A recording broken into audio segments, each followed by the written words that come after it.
What's up, guys? Welcome to Operation B, the podcast. I am your host, Jamie Thurber, and I am here to take you on a journey of deepening, of expansion, of understanding more about who you are and why you're here and how to operate in an optimal way that allows you to do what you want to do, feel how you want to feel, take care of yourself truly, and support everything that your heart desires. Hey guys, welcome back to the show. This is Jamie Thurber, your host here at Operation B. And today I want to talk to you a bit about the difference between the words but and, as well as how dismissive that language can be to not only yourself and parts of yourself, but to other people in conversations. You'll see what I mean when I talk about the other people, but the main focus of the conversation today will be how it is impactful to you dismissing parts of self.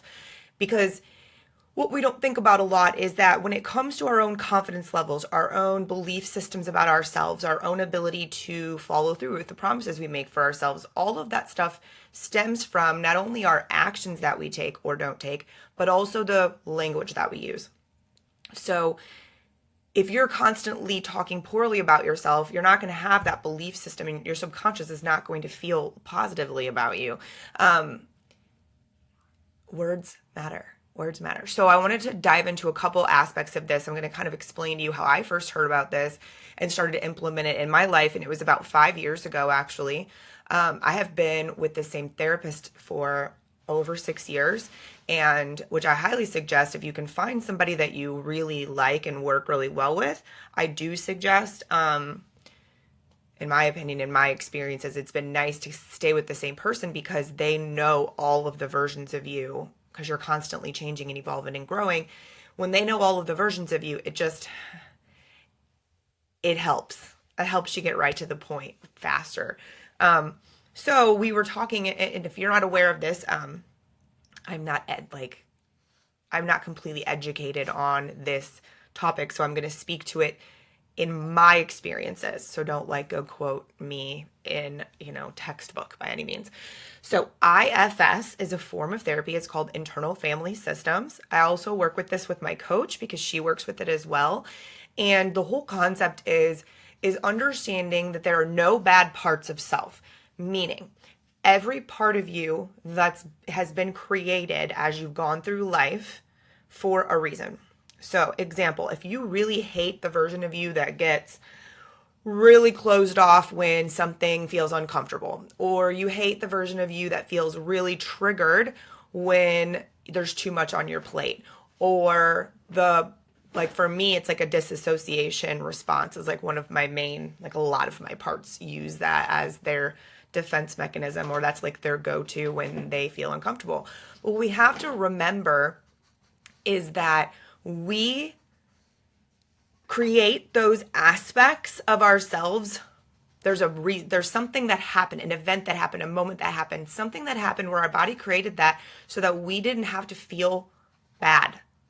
That's our goal. Our body's entire goal is for us to feel good, think good, be good, those things. So just as in my spine is a great example. I'm actually going to have him on the show, hopefully. My chiropractor I've been working with for a couple of years. My spine was like this, literally a zigzag line. If you've ever sewn a zigzag stitch on a sewing machine, that's literally what it looked like. And why it looked that way? It looked that way because every time I had an injury, which I've had a lot of them, every time I had an injury, my body overcorrected, and then it overcorrected again, and then it overcorrected again, because it's doing its very best. It's doing its best to take care of us and keep us moving and keep us functioning. Same thing happens with our emotional world, energetic world as well.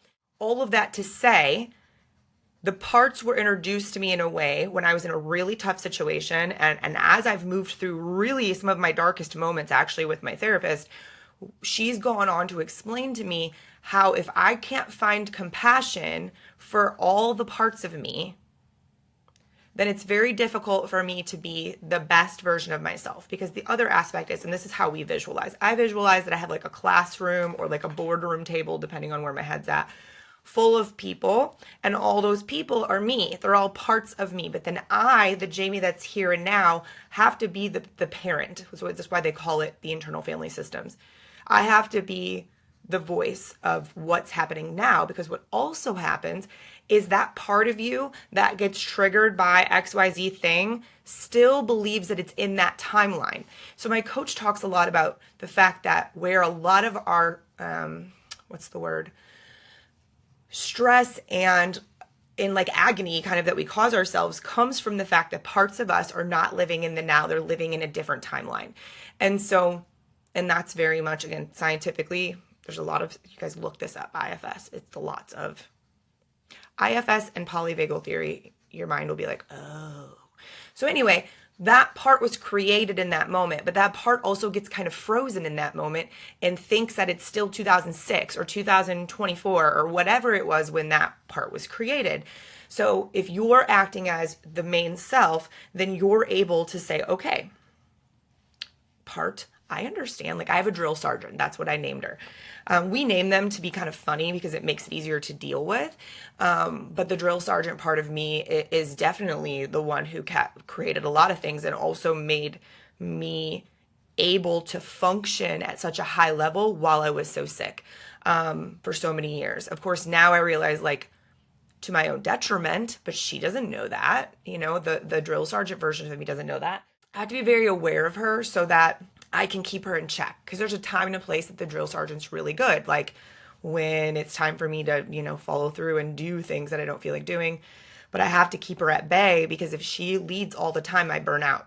I do too much. I don't listen to my body. So that's what the therapy is created for. So you can start to recognize the parts of you, why they were created and what job they do. With that, it helps you with your self-talk. It helps you with having, having compassion for self. And I actually just bought like an image on a canvas for my bedroom that says, if your compassion does not include self, then it is not complete. And isn't that the truth? We think we have so much compassion for everyone else, but how can we truly have compassion for other people if we also don't have compassion for self? I don't know that we can. So when we do this, we dismiss. If we're not finding the parts of us and having compassion, we dismiss a lot. We ignore, we hush, we persecute. We talk to our parts like they're to be punished instead of speaking to them like we would a friend or a child. And so this type of work, the idea is like I did a lot of personal development, as many of you who've been following my journey for the past 10 years know. I did a lot of rewriting the narratives in my head. I did it a lot through affirmations, through journaling practices, through things, meditations, things like that. That was how I rewrote my money mindset, how I rewrote the way I approached work, how I rewrote the way I approached relationships, built my business. Everything was done through affirmations and self-talk and rewriting those conversations, basically. So when I learned about the IFS system, I was like, oh, that makes so much more sense. I was fighting myself in so many ways instead of remembering and being able to look at that part of me and say, wow, I'm so sorry that you think that, you know, I'm so sorry that you went through that and that you believe that it's so necessary for you to exist. And then I can look at the other part and say, wow, okay, I completely understand. And we're in the here and now, and I need you to trust me because I got this, okay? And then you look at self, like you speak to them like you would when people talk about inner child work. When you're doing inner child work, you're actually doing IFS work, whether you realize it or not. Inner child work definitely is a form of IFS, even if it's not presented to you that way.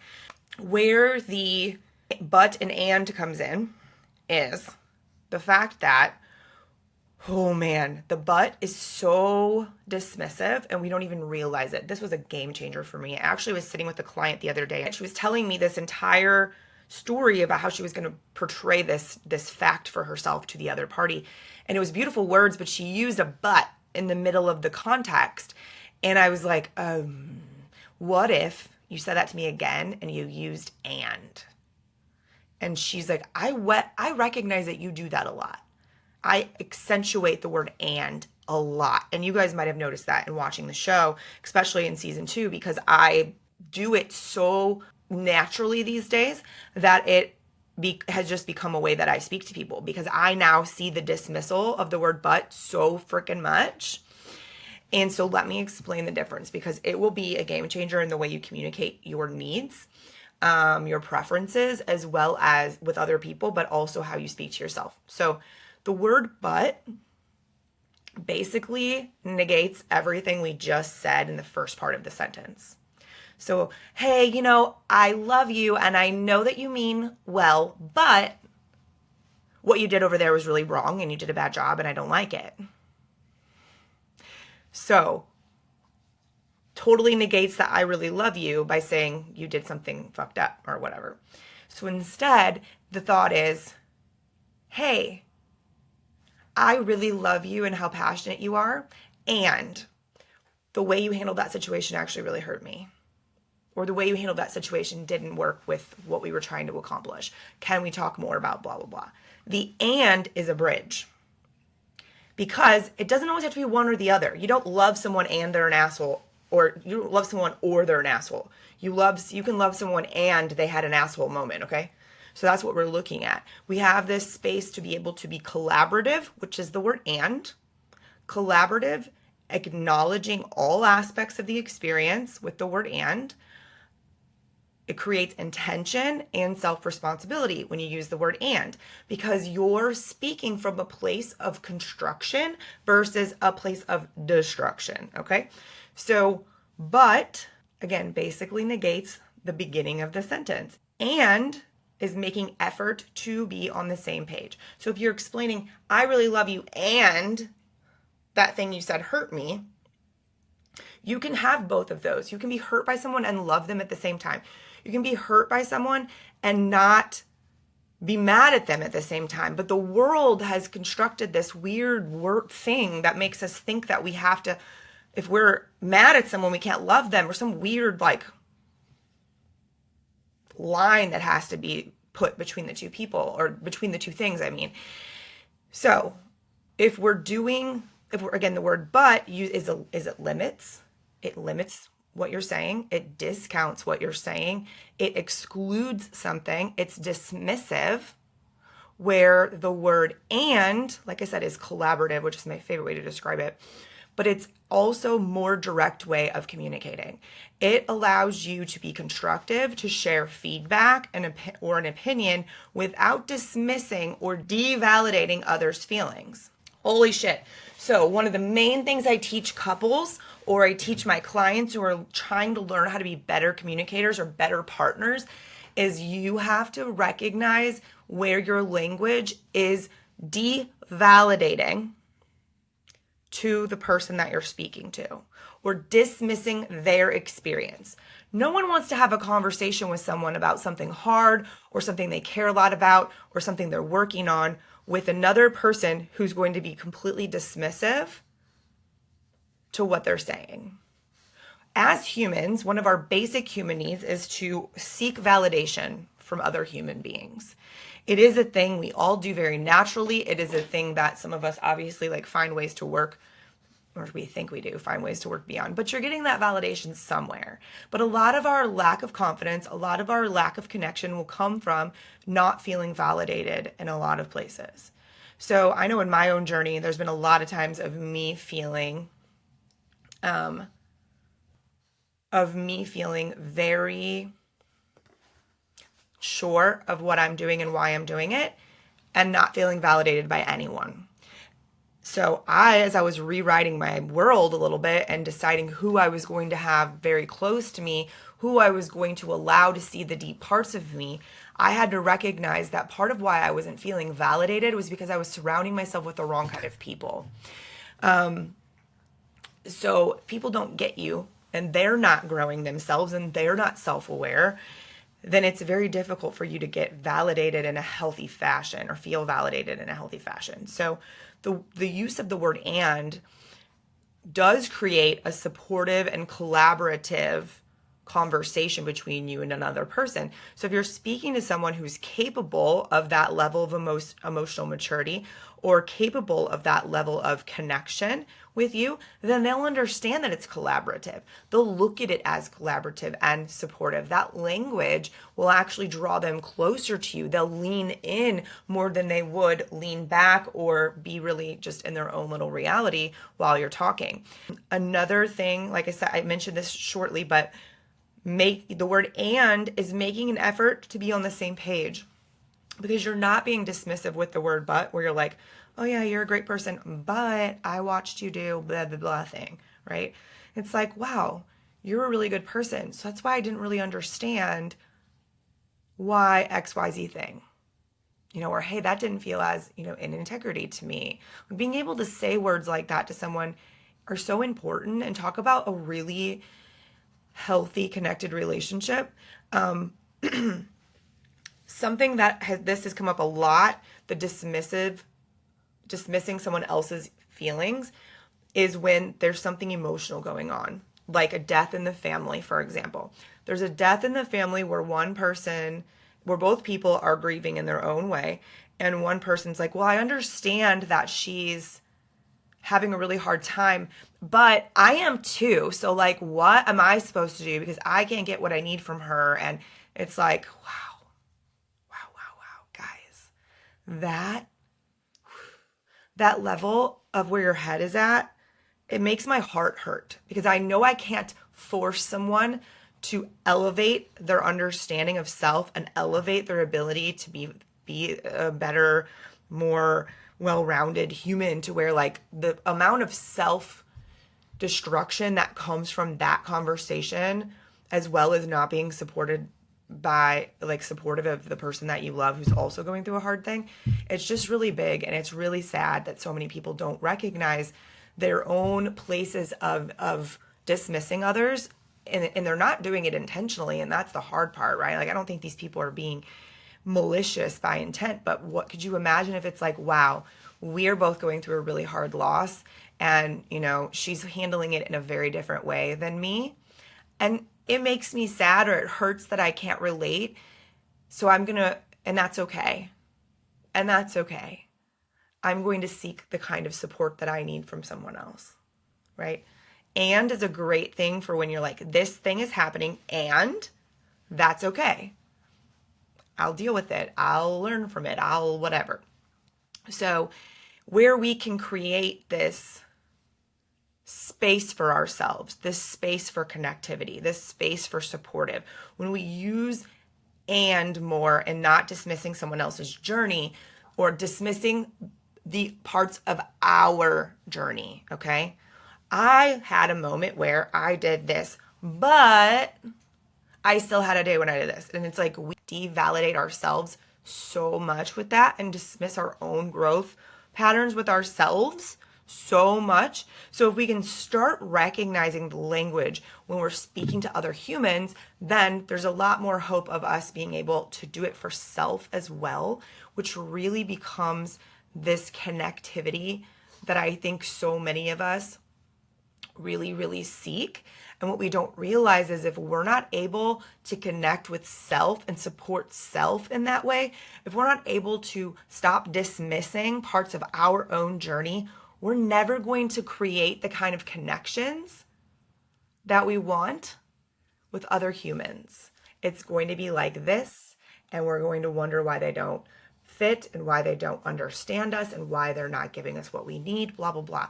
You have to give yourself what you need first. You have to be able to have compassion for self and be able to honor your own full entire journey as it is, even if parts of it are ugly, even if parts of it don't make sense, even if you experience all of the emotions on the rainbow in like a 1 hour period and you feel crazy.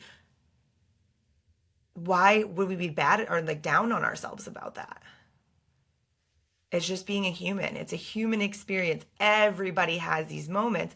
And the more we can find the compassion for self, do that first, then the compassion that we feel for other people becomes so much richer, so much more rewarding for us and them. And it creates this space where you're not needing to pull from them or they're not needing to pull from you. We're able to stand in like harmony basically together as humans in a human experience. And then when the person needs us and we need to like lean on each other, we can, but it's not this like all consuming, draining thing, or we're not walking away feeling dismissed or feeling like nobody cares or feeling like, all the things, the bad things. So why this ties into IFS, which is what I started the conversation about, is that imagine if you spoke to parts of you saying, okay, I understand what you're doing and why you were created, drill sergeant part, but you created all these bad things for me too. So I need you to sit down and shut up. How would another person react if that's what you said to them? Not freaking well. That's what. Not well. So imagine if I was to say, and I do this now very much, okay, drill sergeant part, I fully understand why you were created and the purpose that you have in this relationship. I fully understand that. I fully understand why you exist and I appreciate it. And right now, I need you to have a seat because I need to drive. I'm going to be okay. We're all going to be okay, but I need to drive. Do you see the difference?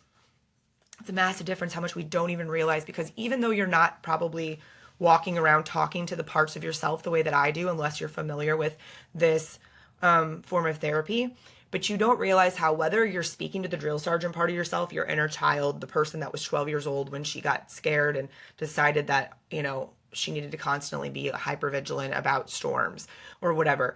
If you don't know that you're speaking to those parts of yourself, I promise you, likely you're speaking to them in a very dismissive, not super supportive fashion. There's a lot of blaming going on. There's a lot of whys. There's a lot of whats. There's a lot of why would you do that? There's a lot of shame and blame, and it's just not healthy. So my reasoning for wanting to explain this to you today was multiple fold. I almost said threefold, but there's lots of reasons. One is for the part of our audience that are trying to or currently working on shifting from being a very much like robot style productive human to a more present, grounded human, which is, Operation Do to Operation B. If you haven't checked out that episode, we'll link it below. Go watch that episode or listen to that episode. It explains the difference between do and be really well. And so if that's where you're at, I wanted to explain this to you because it'll help you continue on the journey of getting more of the being. I also wanted to share it for those of you who are here because you resonate with me and my chronic illness journey. In my chronic illness journey, there's a lot of self-blame. When your body has felt as though it is a battlefield, when your body has felt as though it is not a safe place to be, of course you're going to be dismissive of your parts. Of course you're going to be like, literally, what's the word? Like wanting to execute parts, like you're wanting to put them in prison because they're so terrible and they're the reasons. That is a huge part of when you have chronic pain or chronic illnesses, because your body, it feels like your body is attacking you all the time and your brain like cannot sort it out. And so it's this constant battle where I'll tell you what, guys, like if you are dealing with that, please look into IFS. Please find yourself a therapist or a coach that works with this methodology, because not everybody realizes or like advertises the great connection between IFS and people's emotional systems that have been dealing with chronic illness, but it is a really great connection. They pair up really, really well, and it helps your body and your system become more understanding of what happened, why your body reacted the way that it did, but most importantly, you stop blaming yourself for being ill. And when the world around you has always told you nothing's wrong, you don't look sick, you're fine, everything's fine, of course you're going to look inside and say, oh boy, like I must be wrong. I must not be healthy. Something must be wrong with me. So it becomes very internalized. It becomes a huge piece of the anxiety boat, a huge piece of the things that no medicine will ever fix. Only therapy and time will heal that piece. I believe I've told you this before, but this is a huge part of the puzzle for me where when me and Tony decided we were going all in on whatever it took to find out what was wrong with me, I looked at him and said, this is what I need you to understand. Sobbing in my bed, literally after like a 48-hour complete and utter body panic attack, I looked at him and said, even if tomorrow a doctor said, we know what's wrong, and they gave me a magic pill that got rid of any symptom I ever had, there was still such a backlog of emotional and mental things that had happened during the 25 years of being ill that I knew that no matter what, I still had a lot of work to do to unravel that. My body would still not be okay. My system would still have a big problem. I'd probably have fallen back into like a really unhealthy cycle of overworking and ignoring and whatever, even if I had no symptoms, because 20 years of something, guys, that's a lot of residue. Woo! It's a lot of residue. So my hope is that you found some nuggets in this video. If you did, I'd love to hear about it. Feel free to email me anytime that you want. The email address is listed below. As always, if you enjoyed this message and you find that anyone else you know might benefit from it, please share it with them. Help us get the message out. Help us lift the spirits of as many people as we possibly can. And wherever you listen, make sure that you're subscribed. And if you haven't done so already, please be sure to leave us a review. I'm so grateful that you're here watching and listening. And that's something that would be a huge help to me if you would go do that. So thank you so much for being here. Have an amazing day wherever you are. And I hope to see you soon. Thank you for listening to Operation B, the podcast. To support this message and to support the show, please make sure that you like, follow, and share the podcast wherever you enjoy listening. And be sure to leave us a review on iTunes. Thank you for being here and see you next time.